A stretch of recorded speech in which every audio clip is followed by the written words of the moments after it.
It's 1 p.m. in New York, 8 p.m. in Tel Aviv. It's Thursday, the 13th of July. I'm Eylon Levy, and this is The Rundown.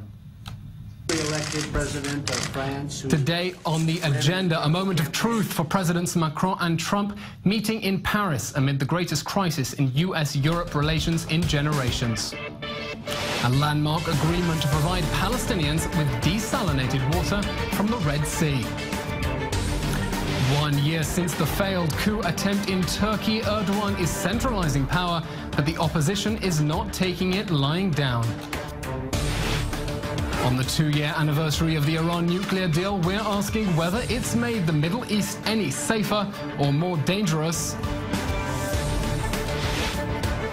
And finally, a spot of culture looking at the great Jewish melting pot through the eyes of young Jewish artists around the world.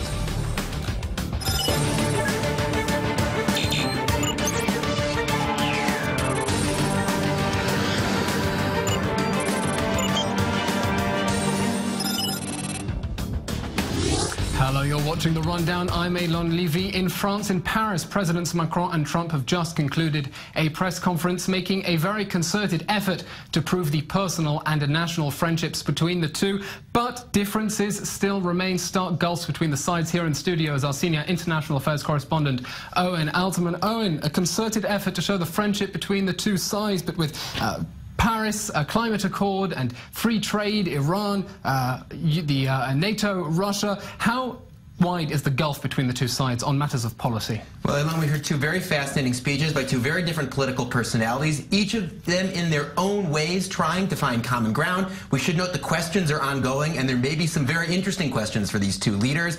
Donald Trump may be asked about the ongoing scandal in Washington. It will be interesting to hear what he said, so it'll be important to monitor what comes out of those questions and answers. But as for the speeches by the two leaders, yes, two very different political personalities, but as you said, both trying to find common ground. Start with Emmanuel Macron, focusing on the positives of the relationship, the fight against terrorism, and a lot of focus on the Middle East, and even a mention of Israel, really trying to focus on this part of the world as a way to bring the United States and France together, seeing a lot of common interests in stabilizing Syria and Iraq, and even in advancing the Israeli-Palestinian peace process. That's what we heard from Emmanuel Macron. And from Donald Trump, what I thought was a fascinating speech. Don't know who wrote it, whether it was Steve Bannon, Stephen Miller, but clearly someone from their camp. This was the populist Donald Trump in his opening line invoking the French Revolution and hinting that that was an example of the Trumpian populism, of the people rising up against the elites, freeing those prisoners, ushering in the French Revolution and the dramatic change in politics in France that reverberated around the world, and then continuing in that populist vein, talking about World War I, that often forgotten war that brutally destroyed Europe, and showing that as a point of common ground. Again, continuing on to the present areas that the two countries can find common cause. Owen Alterman, thank you very much. Well, let's turn to Washington, D.C. now for the American angle with Patrick Chamarel. He's a senior research scholar at the Stanford Center.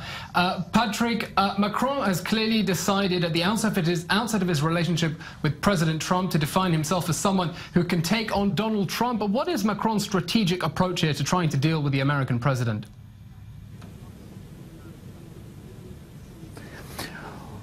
Well, the way to see it is that Macron really wants to project himself as a crucial player on the international scene. And of course, he doesn't want to isolate Trump after the different multilateral meetings that took place and where the differences on climate change or trade or even NATO were noticeable. Macron believes that there are other areas where they can find common ground, and they have converging priorities. I mean, especially, of course, counterterrorism and the future of the Middle East.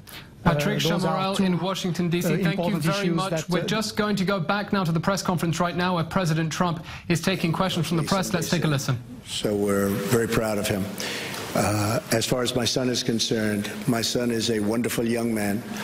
He took a meeting with a Russian lawyer, not a government lawyer, but a Russian lawyer. It was a short meeting. It was a meeting that Went very, very quickly, very fast. Two other people in the room, I guess one of them left almost immediately, and the other one was not really focused on the meeting. I do think this. I think from a practical standpoint, most people would have taken that meeting. It's called opposition research, or even research into your opponent.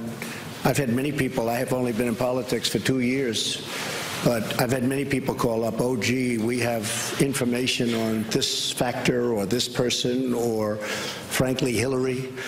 That's very standard in politics. Politics is not the nicest business in the world, but it's very standard where they have information and you take the information. In the case of Don, he listened. I guess they talked about, as I see it, they talked about adoption and some things. Adoption wasn't even a part of the campaign. But nothing happened from the meeting. Zero happened from the meeting. And honestly, I think the press made a very big deal over something that really a lot of people would do. Now, the lawyer that went to the meeting, I see that she was in the halls of Congress also. Somebody said that her visa or her passport to come into the country was approved by Attorney General Lynch. Now, maybe that's wrong. I just heard that a little while ago, but it's a little surprised to hear that. So she was here because of Lynch. So, again, I have a son who's a great young man. He's a fine person. He took a meeting with a lawyer from Russia. It lasted for a very short period, and nothing came of the meeting. And I think it's a meeting that most people in politics probably would have taken. Mr. President? Yes, to answer your question, I will not interfere in the U.S. domestic policy, and I think it's always good between partners and allies not to interfere in the other's domestic life. What a good answer that is. and I do believe that both of us have direct relationship with Russia. President Trump had more than 2 hours meeting with President Putin during the past G20, the last G20, and myself, I had 2 very long meetings with President Putin. The very first one in Versailles and the second one during the G20, and this relationship is very important. We have a lot of disagreements. We have a lot of discrepancies, obviously, with Russia. But in the current environment, especially in the Middle East, it's a necessity to work together, to exchange information, to share disagreements, and to try to build solutions. So that's my relationship with Russia, and we don't have, obviously, the same relationship as the one with the US, but that's a long-standing relationship with Russia as well, and I think it's important that both of us have direct discussion and contact with President Putin. One of the great things that came out of that meeting, by the way, even though it's not part of the question, was the fact that we got a ceasefire that now has lasted for, I guess, Mr. President, almost 5 days.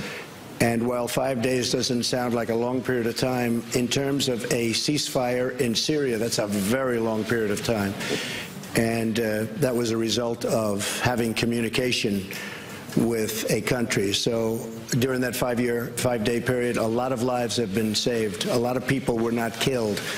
No shots have been fired in a very, very dangerous part of the world, and this is one of the most dangerous parts of Syria itself. So by having some communication and dialogue, we were able to have a ceasefire, and it's going to go on for a while. And frankly, we're working on a second ceasefire in a very rough part of Syria. And if we get that and a few more, all of a sudden you're going to have no bullets being fired in Syria, and that would be a wonderful thing. Mr. President, you have a question? Troisième question. Oui, bonsoir, Monsieur le Président. Mathieu Coche, BFM TV. D'abord, une question pour Monsieur Macron. BFM TV, a question to President Macron. You went to Lausanne in order to support Paris' bid for the Olympic Games, and on this occasion, you somehow criticized President Trump's policy without naming him. You said that France made a very clear choice to leave its border open and not to build walls to protect its people. Do you condemn the Muslim ban and the building of a wall between the United States and Mexico? Regarding Syria, as it was just mentioned by President Trump, does France stand ready to talk directly with Bashar al-Assad in the negotiation that you mentioned? You've mentioned a friend Jim, we told you that Paris is no longer Paris. You were implying at the time that Paris was not safe anymore. You've also said that France and Germany are infected by terrorism and, quote, it's their fault because they let people enter the territory. Those are very strong words. Would you repeat them today? And do you still believe that France is not able to fight terrorism on its own territory? Thank you. You better let me answer that one first. That's a beauty. He's the one that asked the question. That wasn't even one of my picks. You know what? It's going to be just fine because you have a great president. You have somebody that's going to run this country right. And I would be willing to bet, because I think this is one of the great cities, one of the most beautiful cities in the world. And you have a great leader now. You have a great president. You have a tough president. He's not going to be easy on people that are breaking the laws and people that show this tremendous violence. So I really have a feeling that you're going to have a very, very peaceful and beautiful Paris. And I'm coming back. You better do a good job, please. Otherwise, you're going to make me look very bad. And you're always welcome. Thank you. Sur la première question, j'ai répondu à ce sujet. Regarding the first question, like I said, I believe that the discussions that we've had today is the proper answer to terrorism. The right answer is strengthen cooperation between our services. Sans merci dans tous les théâtres d'opération où les terroristes s'organisent. Never-ending fight against terrorists, no matter where they are. This is what I was referring to. This is what we are working on actively together. So, in this respect, there is no difference and no gap between the French and the American positions. When I have something to say, I say it clearly, and I do say who I'm aiming at. And when I refer to those who've been my opponents in the French political battle, I also mention the names. So let us not mix up everything. And regarding the fight against terrorism, I think that the right approach is to have a strengthened cooperation in the field of intelligence, is also to be working together on all the theaters of operation where we are, and I think that the decisions we've reached, they will enable us to do more. Next, your question regarding Bashar al-Assad, which is an important one. Let me put it simply.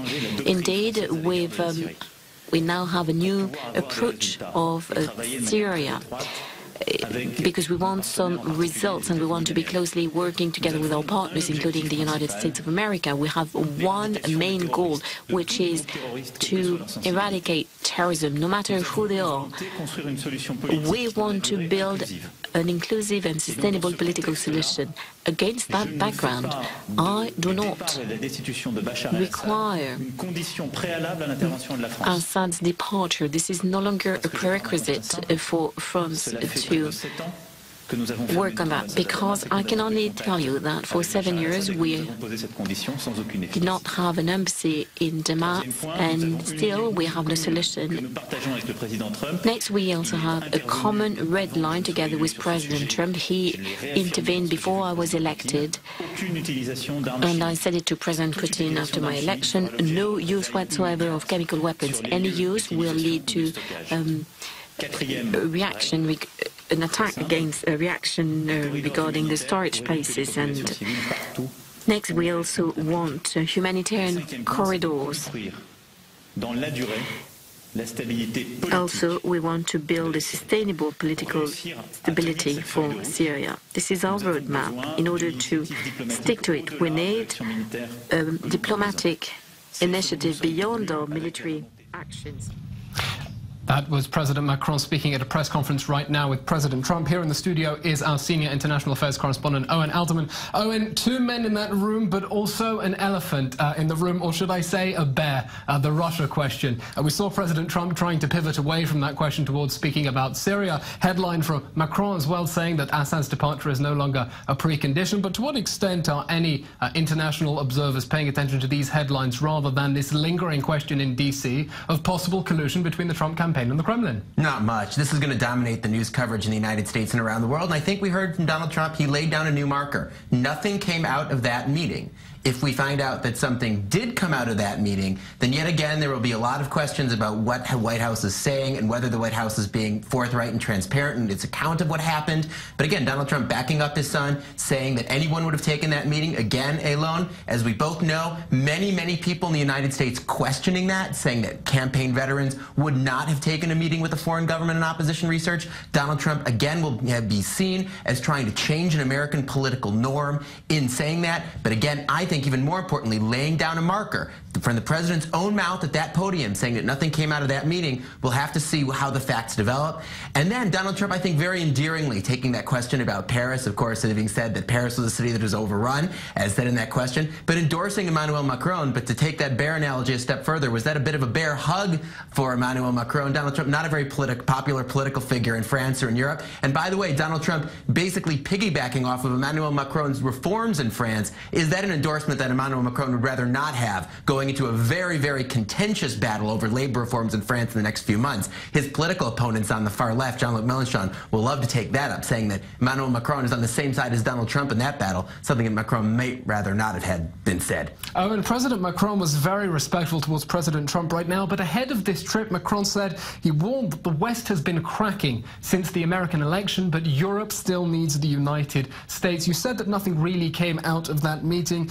To what extent do we have any indication, besides the attempts at proving a personal friendship between the two sides, that they might be able to bridge those gulfs when it comes to questions of actual policy? Well, in the prepared remarks, that's what we heard from Emmanuel Macron. He wants to find common ground with the United States wherever he can. And where is he looking? The fight against terrorism and the Middle East. Our part of the world alone. He wants to work with the United States to stabilize Syria, to stabilize Iraq, and he mentioned Israel. He mentioned the Israeli-Palestinian peace process. Go back 6 months. Remember how contentious that peace conference was that the Hollande government held in Paris, how contentious that was among Republicans in the United States. But Emmanuel Macron now saying, we want to work with the Republican administration in Washington on the Israeli-Palestinian peace process. You and I both know that the Trump administration has marked the peace process as a priority for it in the Middle East, and now Emmanuel Macron saying suggesting he wants to cooperate with the United States on that. That's going to be very interesting to watch. Now, Owen, President Trump is arriving at a time of exceptional strain between the United States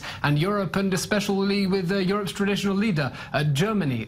Do you detect that President Macron is trying to act here as a bridge or a mediator between President Trump and Angela Merkel, or Angela M, as Donald Trump now calls her on Twitter? Right. Well, this is triangulation at its best. Emmanuel Macron trying to have everyone on his side. He even had Donald Trump who's come out and say that he is a great president. Who would have thought, with two people who are so different, and Donald Trump essentially, exactly, coming out and endorsing Marine Le Pen going into those elections. But yes, Emmanuel Macron having a very close relationship with Angela Merkel, really being seen as political pillars of Europe developing. And yes, trying to forge a good relationship with Donald Trump and bridge that transatlantic divide. Alone, a lot of people, both in Europe and in the United States, will see that as a badly needed role. And Emmanuel Macron trying to position himself as the go-to guy. The question for Macron here as elsewhere, how long can this man stay above the fray? This man who got 2/3 of the vote in those elections in France. I was there in the courtyard of the Louvre when he won. So much good feeling in France. Someone who's trying to straddle the political divide, had an incredible achievement in the French parliamentary elections. But how long can he stay above the fray, even in domestic politics in France, going to this very contentious fight over labor market reforms, and then in international affairs, trying to bridge this deep divide between the Trump administration and many parts of Europe? Oh, and let's think out loud here. Many leaders around the world, especially here in Israel, Prime Minister Benjamin Netanyahu, have realized that perhaps the key to accessing Trump is to massage a personal ego, so to speak, and to try to appeal to him, Trump as a person, so that when disagreements come about, he knows that you're the good guy, you're on his side. To what extent does Macron realize here that on the questions of NATO, climate change, is not going to be able to get agreement from President Trump, but when the pressure really begins to hit with Europe, he wants to be the fallback guy for President Trump, his friend in Europe, so to speak, with whom he'll deal gently? You know, it's interesting. I actually don't think we heard much flattery out of Emmanuel Macron.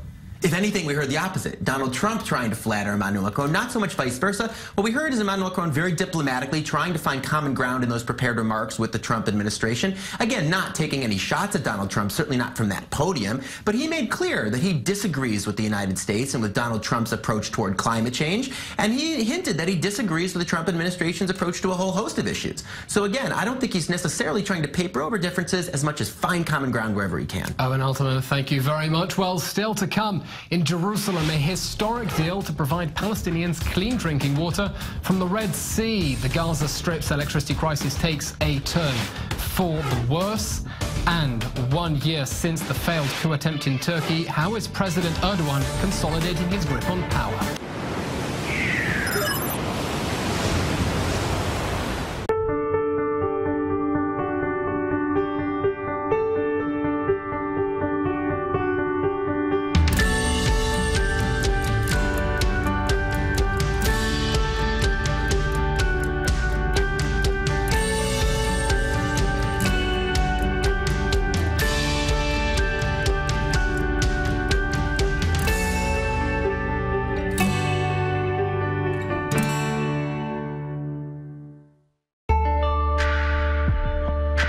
We are creating a path that connects us. Because when we work, play, and learn as one, anything is possible. Where speed meets talent. Where fiber meets entertainment. Where news meets analysis. Where you meet emotions. Where America meets Europe. Altice. Together has no limits. Our world is becoming increasingly connected. 6.5 million Wi-Fi enabled devices are now shipping every day, and global consumer internet traffic is growing exponentially. We are creating breakthrough technologies that connect millions of people and billions of devices. And as we collaborate with the world's leading service and content providers, we're transforming the way billions of people connect to their digital world, securing our place as the most trusted business in technology. We are Eris, and we're powering your digital world. Fearless, timely, and always engaging. Every night, David Schuster brings the news from around the world to your front door. Watch Stateside, weeknights at 9 p.m. on I-24 News.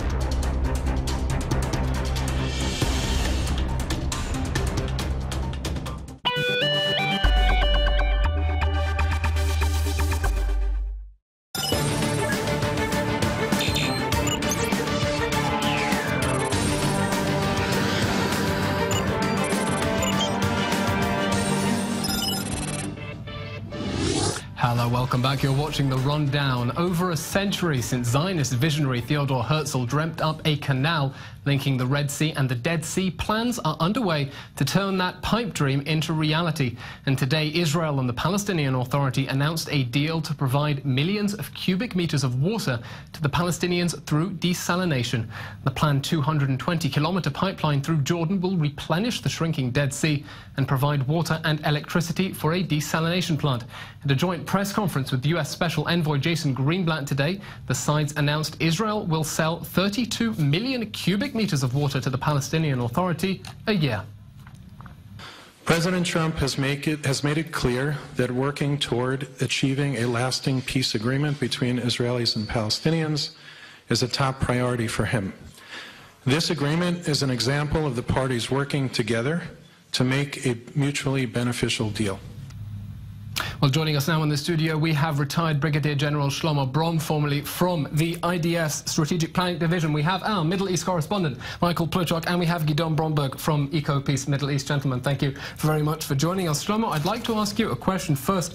This is clearly not just a commercial agreement to sell water to the Palestinians. There's a strategic dimension here as well. What is the strategic importance for Israel of vastly increasing the Palestinians' water supply?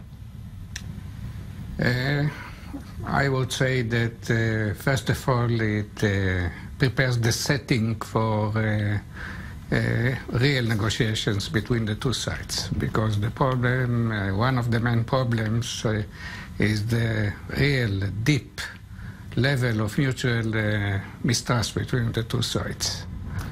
So as far as you see, the importance here is in terms of building confidence between the two sides? That is a kind of confidence-building measure. But in terms of Israel's strategy specifically for being able to retain calm within the West Bank, is this an important strategy? That was the first one. The second one, I think that we understand that it's not our interest to head to the political conflict between the two sides, also economic and social economic pressure on the population. And that is the reason, for example, that during the last wave of violence, the Israeli authorities didn't put in place, sanctions that will harm the population at large. All was focused on the perpetrators, and that is the right approach, because if you behave differently, then you only contribute to mobilization of to the terrorist groups. Michael Pluchok, we heard here the importance of the water deal being to build trust-building measures, and just today we had an extraordinary statement coming from the UN Special Envoy saying that now is not the time for final status talks, final status issues, because there is more to be dealt with. In the meanwhile, how much stomach is there on the Palestinian side for dealing with more pragmatic, confidence-building steps in the meanwhile before addressing final status issues?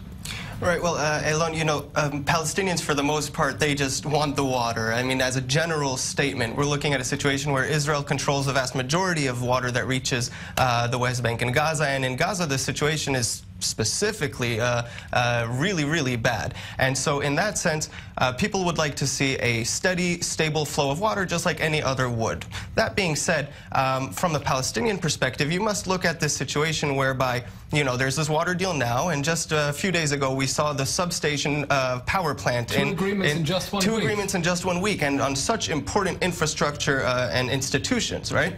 And so from a Palestinian perspective, eyebrows quite reasonably may be raised saying, well, are we getting ahead of ourselves? Are we reaching agreements that we shouldn't before political resolutions are reached regarding occupation, regarding other matters that, of course, are core issues for the Palestinian population? Interesting. Well, specifically on this question of the connection to peace, Gidon Bromberg from EcoPeace Middle East, I'd like to ask you, generally when analysts look at the water crisis within the Middle East, they say that the water crisis is something that's going to drive states towards war rather than cooperation. Here we have a case where the water crisis is actually driving sides at war towards cooperation. Why is that the case here? Oh, absolutely, and that's indeed what EcoPeace believes and advocates for, that water is life. Water is something that no side can do without.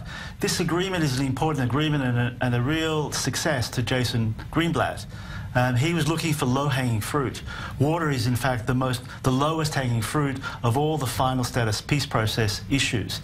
This agreement is actually bringing not enough water. It's an important first step. It's 33 million cubic meters of water. Very important, 10 additional million cubic meters of water to Gaza, where the situation really is desperate. But nevertheless, the Palestinians, in a final agreement, will indeed obtain much more water. This is an important trust-building measure. It also is very important for Israel because the crisis of Gaza doesn't stop at Gaza. Should pandemic disease break out in Gaza because 2 million people are drinking unhealthy water, then that pandemic disease, like in other parts of the world, doesn't stop at a fence or at a border. It transcends us all. And the sewage from Gaza has already closed the desalination plant in Ashkelon. Sewage now flowing into the sea. We're going to get into that in the next block. But just in the time we have, Shlomo Brom, very briefly, I'd like to ask you, this pipeline passes through Jordan. Is there a concern perhaps on the Israeli side that political instability within the Hashemite kingdom could endanger this project? It's a little bit absurd question, because if you can expect anywhere political instability, it is first in the Palestinian Authority and second also in Israel. I think that the regime in Jordan is very stable, and it passed the test of absorbing more than 1 million refugees quite successfully. So I don't think it's a real problem. Brom, thank you very much. Still to come, we're going to be looking at the electricity crisis in Gaza. Then we're going to be looking at Turkey, marking 1 year since the failed coup attempt. Is Turkish democracy standing strong? Find out very soon.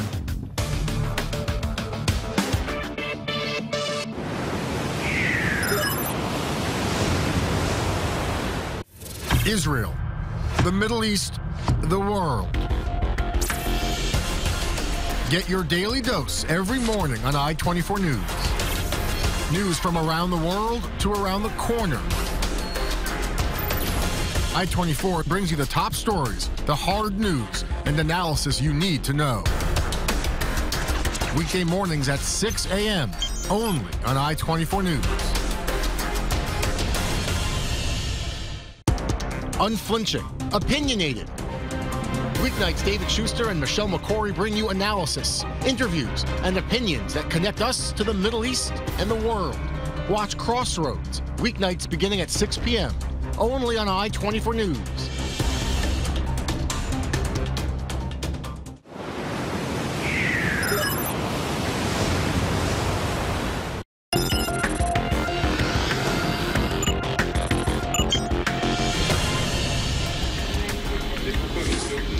You're watching the I-24 News Desk. I'm Jordana Miller. Here are your world headlines. U.S. President Donald Trump and French President Emmanuel Macron are holding a joint press conference in Paris following their bilateral meeting today. Skipping over climate and trade differences, Macron said France will increase its cooperation with the U.S. on global security issues, especially the fight against terror. Trump said the bonds between the U.S. and France are unbreakable and said their relationship is stronger than ever.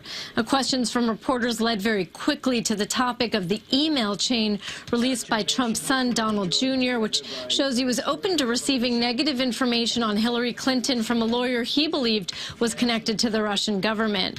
Trump continued to downplay the meeting, implying there was nothing wrong with it, and defend his eldest son. As far as my son is concerned, my son is a wonderful young man. He took a meeting with a Russian lawyer, not a government lawyer, but a Russian lawyer. It was a short meeting. It was a meeting that went very, very quickly, very fast. Two other people in the room, I guess one of them left almost immediately, and the other one was not really focused on the meeting. I do think this. I think from a practical standpoint, most people would have taken that meeting. It's called opposition research, or even research into your opponent. I've had many people, I have only been in politics for 2 years, but I've had many people call up, oh, gee, we have information on this factor or this person or, frankly, Hillary. That's very standard in politics. Politics is not the nicest business in the world, but it's very standard where they have information and you take the information. Israelis and Palestinians signed a historic water agreement today, the second joint agreement since President Trump took office. The deal, which had stalled for years, was pushed through and closed by Trump's Mideast envoy, Jason Greenblatt, who arrived in the region on Tuesday. It's part of the Dead Sea Canal project, which aims to bring more than 5 million barrels of water a day from the Red Sea to the Dead Sea for use by Israelis, Palestinians, and Jordanians. The deal signed today will ensure that Israel supplies the Palestinians with water at a reduced price. Greenblatt said he's proud of the agreement and hailed it as a, quote, harbinger of things to come. As we all know, water is a precious commodity in the Middle East. The United States welcomes the agreement reached by the Palestinian Authority and the government of Israel, which will allow for the sale of up to 33 million cubic meters of water from Israel to the Palestinian Authority. In addition, we hope that this deal will contribute to the healing of the Dead Sea, and that it will help not only Palestinians and Israelis, but Jordanians as well. Staying in Israel, Prime Minister Benjamin Netanyahu is accusing some members of his own Likud party, political rivals, and the media of conspiring to push him out of power. That after some of his close associates were detained this week for questioning in 2 separate corruption cases. Netanyahu once again denied all wrongdoing as the investigations seemed to inch closer to him. Police revealed this week that Netanyahu's personal lawyer, who's also his cousin, David Shimron, is suspected of fraud and bribery for steering a multi-million-dollar submarine contract to ThyssenKrupp. Shimron was also the lawyer for the German company's Israeli rep. Another person close to the prime minister was interrogated on suspicions relating to security offenses in the country's largest telecommunications company, Bezeq. Iraqi security forces have released videos today showing foreign Islamic State fighters surrendering in Mosul's Old City area, some using crutches to walk. One video shows a group of bare-chested jihadists sitting on rubble. Another jihadist are shown taking off their shirts before surrendering. Iraqi forces clashing with the Islamic State militants in a part of Mosul's old city yesterday, more than 36 hours after Baghdad declared victory over ISIS. Prime Minister Haider al-Abadi's victory announcement signaled the biggest defeat for the hardline Sunni group since its lightning sweep through northern Iraq 3 years ago. And that's all for now. Please stay tuned for more headlines. For anything you might have missed, you can always find us online at i24news.tv, or you can follow us on Facebook and Twitter. Thanks again for tuning in.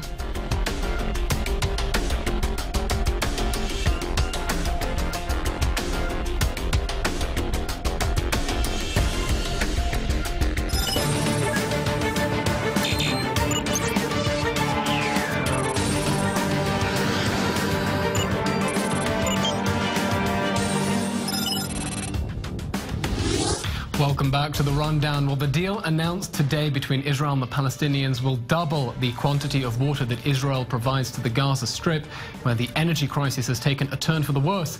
Gaza's only power plant was shut down on Wednesday night after running out of fuel, leaving the enclave's 2 million residents only a few hours of electricity a day. The local sewage system is also reported to have broken down, with raw sewage now increasingly dumped in the Mediterranean. Last month, Israel reduced its power supply after the Palestinian Authority announced it wouldn't pay for all of Gaza's electricity, and fuel supplies dwindled further for the power plant when the PA hiked up taxes on fuel. The UN is now warning of a total collapse of basic services. We're back in the studio with our guest, Michael Pluchak, Middle East correspondent. What is the latest situation with the Gaza electricity crisis since the last generator went offline? Right, well, as you said, Eylon, that generator went offline last night, and the latest we've been hearing from our source in Gaza just minutes before the show really is that the diesel fuel that Egypt has been providing to that power plant and that has essentially stopped coming is renewed now. And this coincides with a Hamas delegation that has returned today from Cairo after talks for the second time with Mohammed Dakhlan and officials in Egypt. And there seems that there is more and more concrete evidence showing a deal that's being formulated over here, one whereby Dakhlan is re-emerging on the scene after being ousted in 2011 from the West Bank. And now he's back with a vengeance, if you will. And he is, it would appear, is attempting to solve this energy crisis by indeed, perhaps with the help of the Emirates, where he's been residing since 2011, by bringing this fuel in to the Gaza Strip. It won't mean that electricity will be supplied to the Gaza Strip in an amount that's sufficient for their needs, but definitely some relief, at least a few hours a day in the meantime. Michael, I want to understand exactly what we're speaking about here. Egypt decided to step in after Israel reduced the power supply, apparently at the request mediated by Dakhlan in order to provide additional electricity. We're talking about Egypt resuming the additional fuel supplies it announced after Israel cut the electricity back. That's exactly right. So essentially for the Gaza Strip, there's three sources of electricity. They have their power plant, which has been inactive for a very long time until recently with those shipments of diesel. There's 3 power lines that have run through Egypt to the Gaza Strip, and then there's 10 power lines that run between Israel and the Gaza Strip. Those 10 power lines from Israel, we know, have been reduced from 125 megawatts to 70 megawatts, a significant reduction, much less power running through those lines. The 3 power lines from Egypt have also been running electricity, but they have actually disconnected, or they're no longer supplying that electricity because of fighting that's happening between the Egyptian government and Islamic State affiliated groups in the northeastern part of the Sinai. Michael, I just want to cut you off for 1 second. Shlomo, I'd like to ask you, the UN Special Envoy warned today, and I quote, "And all of this at the end of the day will come back to Israel's doorstep." How concerned should Israel be that if Gaza implodes, it explodes, and we're going to have another war this summer? It should be very much concerned, because Israel is the most convenient target. The Gazans will not turn on Egypt. Why not? Why not? Because they will be punished more severely and will not gain anything, because Egypt is anyway engaged in war in Sinai, so it will add the Gazans. Do you think it's likely? Do you think it's likely, therefore, that this electricity crisis is going to cause another round of conflict with Israel? And is it too late to avoid it? I don't think it is very likely at this stage, because all the actors involved are aware of the risk. And when they are aware of the risk, they will take steps to prevent it. And all that on a basis, when the basic situation is that the two parties, Israel and Hamas, are not interested in another circle of violence, are strongly not interested in another circle. Shlomo Brom, formerly from the IDF, Michael Puchak and Gideon Bromberg, thank you very much for joining us. Well, still to come. 1 year after a failed military coup in Turkey, our senior diplomatic correspondent Nina Larson is in Ankara to take stock. On the 2-year anniversary of the Iran nuclear deal, is Iran still making headway on its quest for the bomb?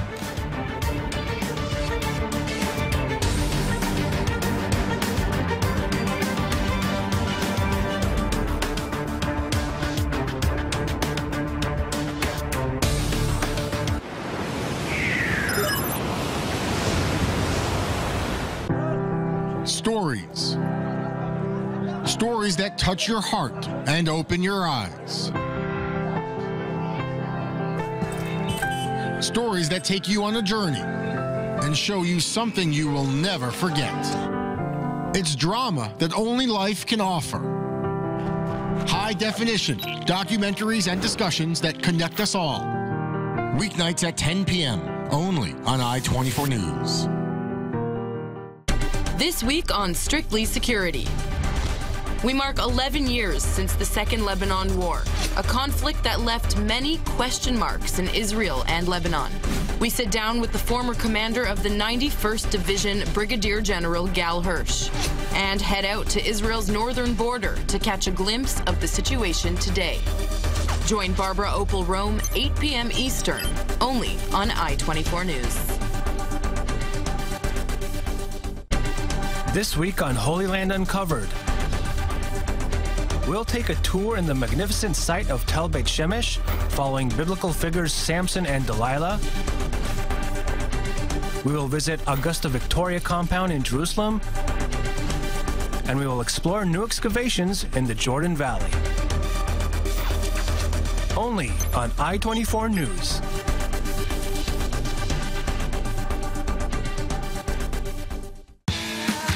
The trends, the fads, the breakthroughs.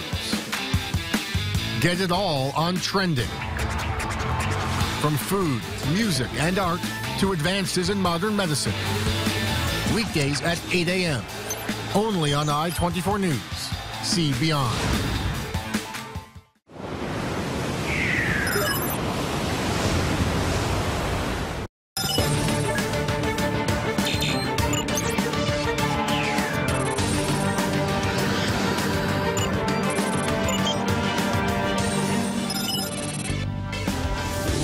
Thank you for joining us here on The Rundown. 1 year ago on Saturday, Turkey was thrown into crisis as officers attempted what would have been the country's third military coup. Tanks moved into major cities, soldiers closed bridges over the Bosphorus, and planes bombed the parliament and president's palace. Well, President Recep Tayyip Erdogan managed to regain control and has spent the last year consolidating his grip. First, the purges. Over 130,000 state employees fired or suspended, suspected as followers of US-based cleric Fethullah Gulen, whom Erdogan accuses of orchestrating the coup. The government also cracked down on press, shutting down over 100 media outlets. And then a controversial referendum giving Erdogan sweeping presidential powers, all but ending Turkey's existence as a parliamentary democracy. But the opposition isn't taking it lying down. Last weekend, the opposition concluded a protest march from Ankara to Istanbul with hundreds of thousands of Turks protesting against the government. Well, let's fly over to Ankara now, where our diplomatic correspondent Nina Larson is standing by. Nina, how is Turkey, the government, the opposition, civil society planning on marking the 1 year anniversary of this failed coup attempt? Well, it depends which side you're on politically, Eylon. Basically, President Erdogan's AKP party are going all out for Saturday. There are several events planned. It's a national holiday. The president will be shuttling between Istanbul and Ankara. He's planning on addressing the nation in Istanbul on the newly named Martyrs Bridge over the Bosphorus. That was named for the July 15th demonstrators. And he will also, at 2:30 in the morning, be back in Ankara speaking to the parliament. And that precise time marks the time when the parliament was actually bombed by the attempted coup protesters. So it's pretty tense here in Turkey all around at the moment. This is the government city, of course. There's always a very high military presence, high security, but we're really getting a sense that the entire city is looking towards Saturday night and waiting to see what will happen next. Nina Larson in Ankara, thank you very much.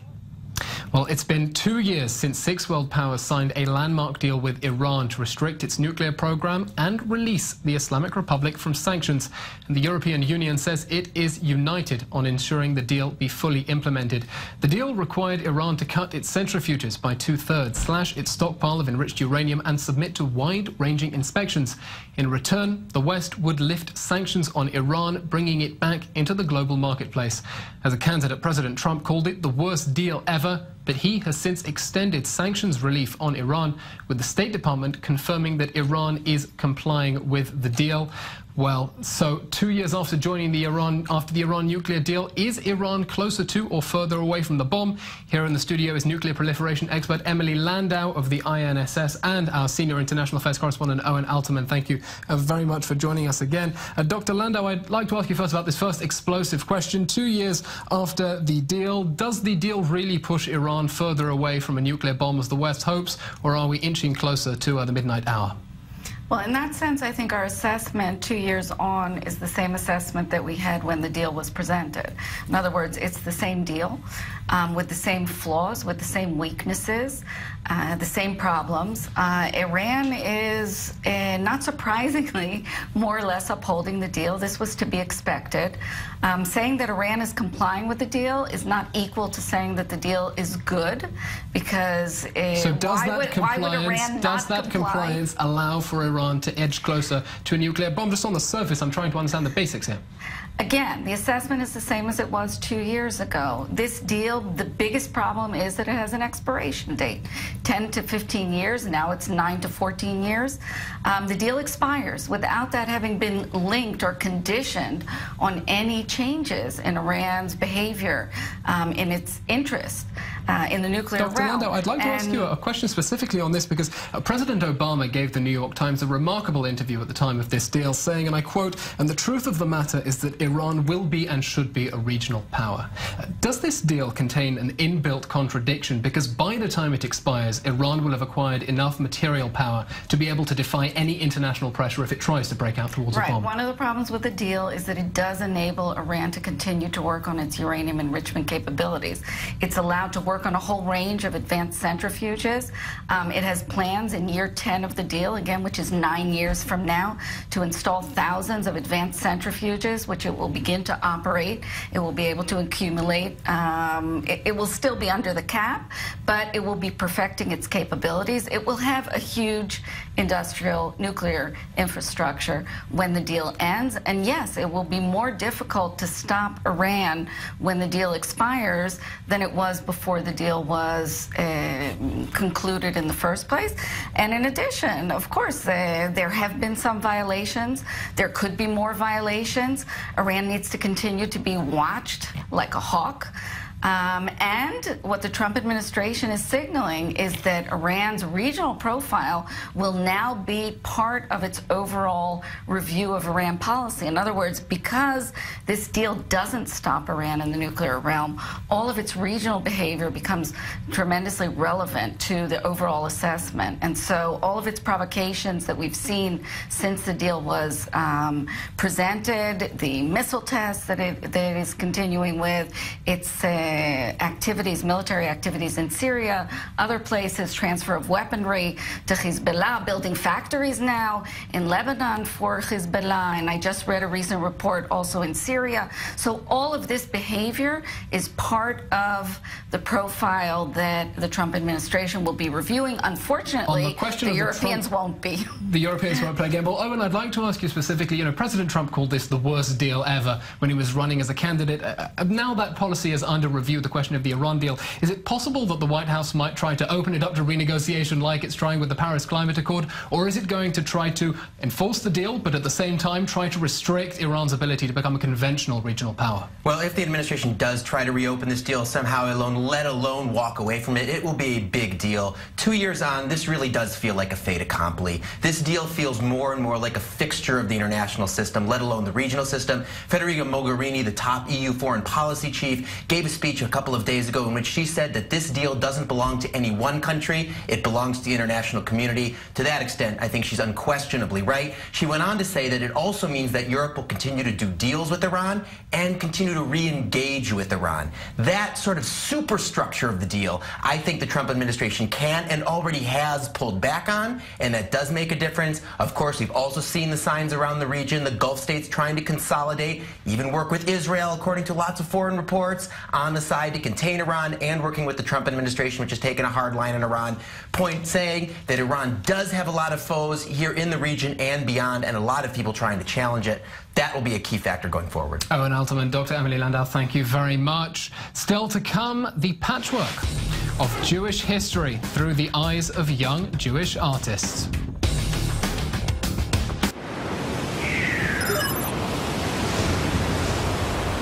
Americans have simply lost trust in news media. What happened to the news? All I get is a daily serving of lies. Do your job and just tell me the news. I am overloaded with news that is useless. Give me the facts. Let me sort it. Where's the integrity? Why is the news so biased? I will never trust the media.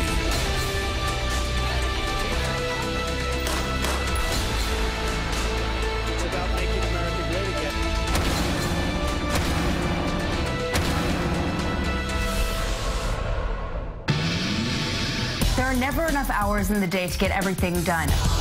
That's why we're here. We bring you all the major headlines from around the world in a way you won't hear anywhere else. Perspectives, looking at the news in a different way. Perspectives, Monday through Thursday at 11 p.m.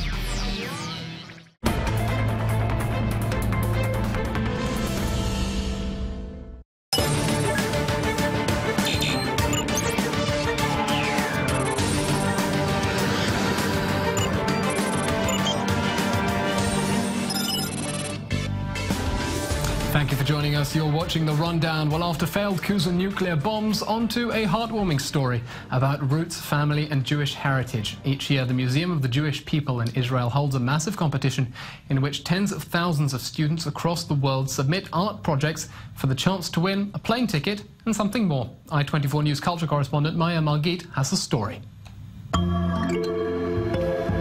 A chance to learn about history, family, and identity. Each year, the Museum of the Jewish People in Tel Aviv, also known as Beit HaTvutzot, holds an international competition on genealogy.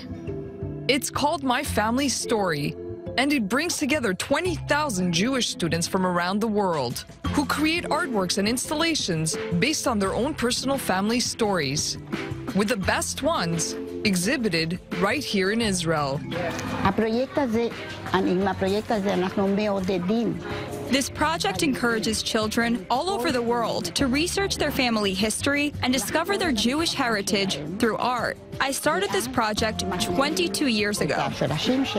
This exhibit has 50 displays from around 21 countries from around the world. Whoever won from around the world actually won a plane ticket to Israel. One of the winning displays, this colorful interactive book. I created a pop-up book that tells all about my family's story on my mother's side and how they left Poland to come to Israel.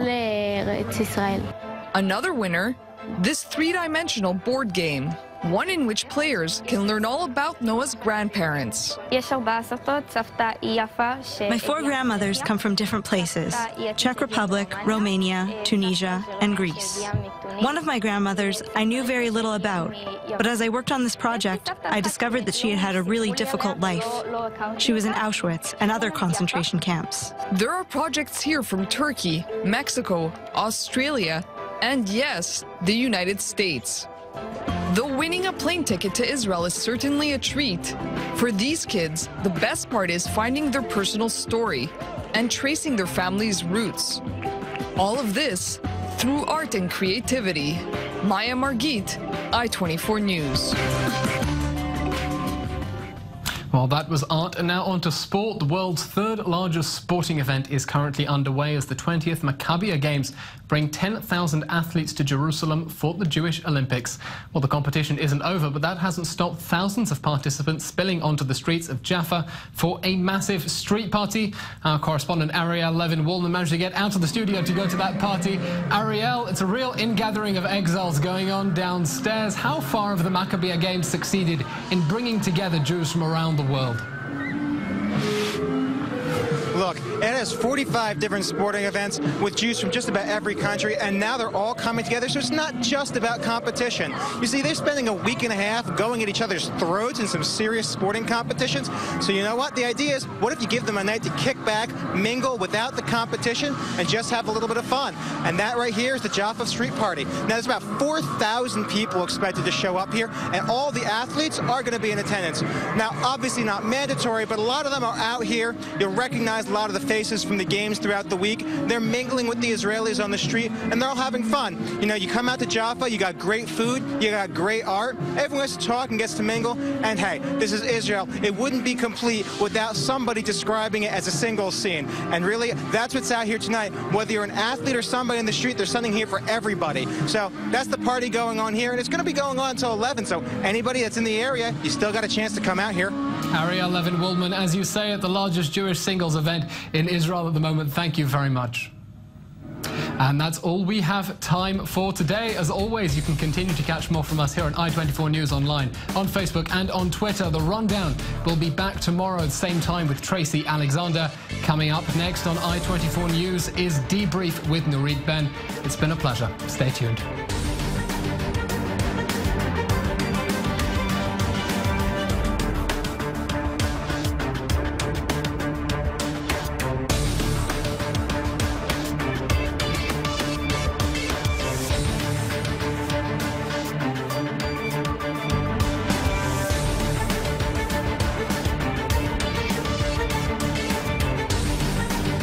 Politics, economics, business, and technology.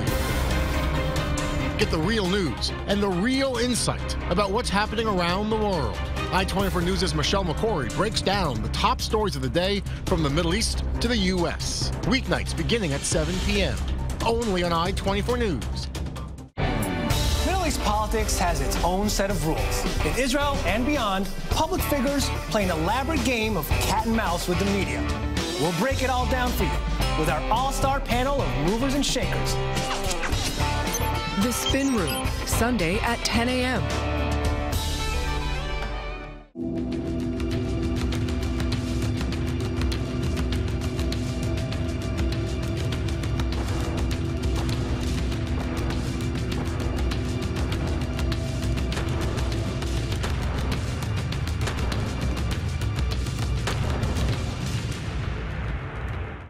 Fearless, timely, and always engaging. Every night, David Schuster brings the news from around the world to your front door. Watch Stateside, weeknights at 9 p.m. on I24 News.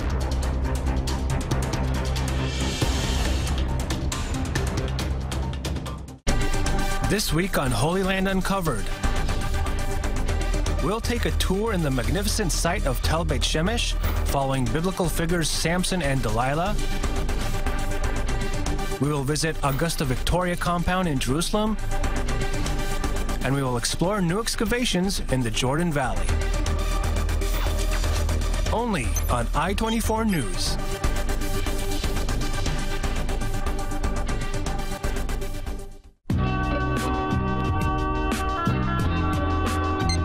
I24 News. This week on Strictly Security. We mark 11 years since the Second Lebanon War, a conflict that left many question marks in Israel and Lebanon. We sit down with the former commander of the 91st Division, Brigadier General Gal Hirsch, and head out to Israel's northern border to catch a glimpse of the situation today.